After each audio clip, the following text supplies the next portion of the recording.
Spelmanslagelta kuulimme Esterin polkan. Se oli äänitetty 40 vuotta sitten, eli vuonna 1908.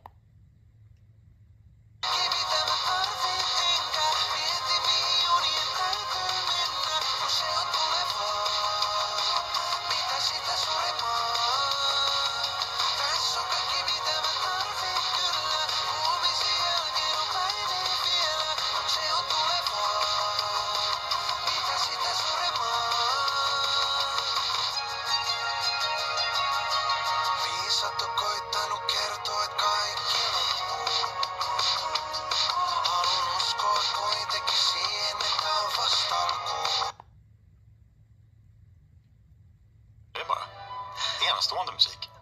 Hur gör Tchaikovsky? Det har jag frågat innan, men jag undrar fortfarande. För det är så mycket barnets värld i musiken till hela balletten.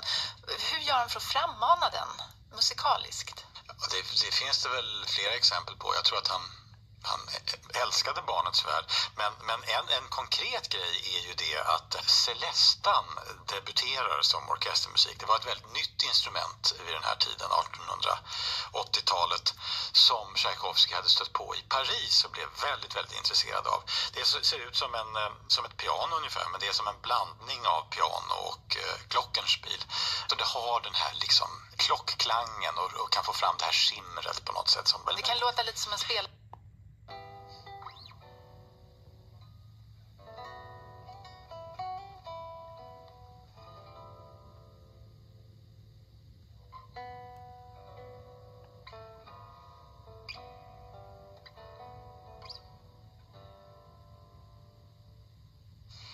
Önsk-Lykkon löytyy Sammusyhtyeen levyltä Lyk-Önskan. Kappale sopiikin tähän Sydänjuurella -ohjelmaan. Vietämme jälkikäteen. Ja mä sanon, mun niinku arvostus tätäkin biisiä kohtaan, josta on muutenkin tykännyt, nousi johonkin potenssiin 10, koska Avisi elämänkerrassa, kun mä kuuntelin sen, sanottiin, että tää on se biisi, jota myös mun tulkinnassa niin kuin positiivisessa mielessä, että he hirveästi haluaa asioita, ja kun ne niitä saa, niin ne aina menettää samanaikaisesti jotakin, että mikään voitto ei ole koskaan voitto puhtaassa mielessä, vaan siihen sisältyy aina niin kuin katkeria kyyneliä tai menetyksen tunnetta, mutta sehän se tekee.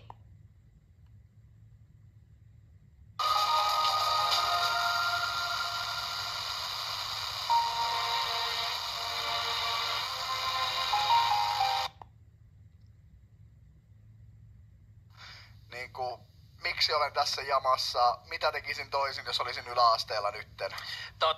Ryhmätekstaria on lähetetty. Niin sekin. 1649 ilta on se. Meetsä jatkoon.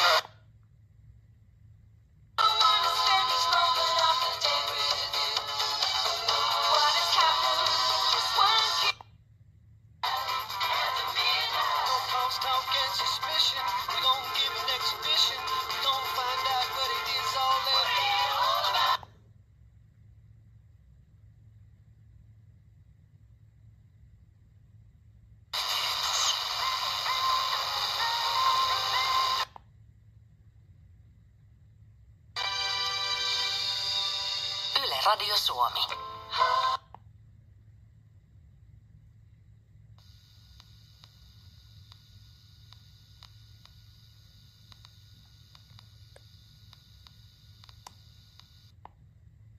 Löydössä vaeltavat 24 askelta nautintoon.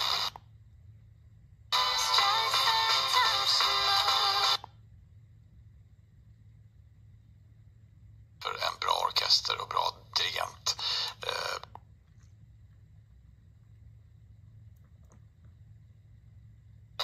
Sitten kuitenkin hänelle.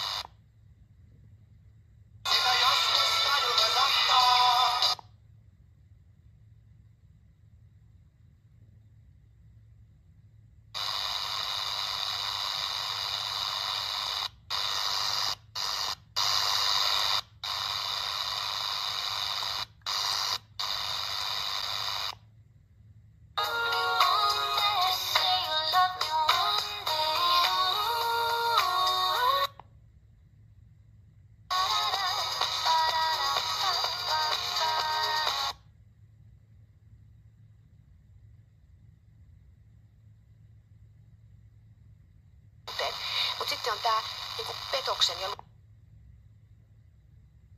ilman paitaa ja silti tuli hiki. Ja veetin äiti rupesi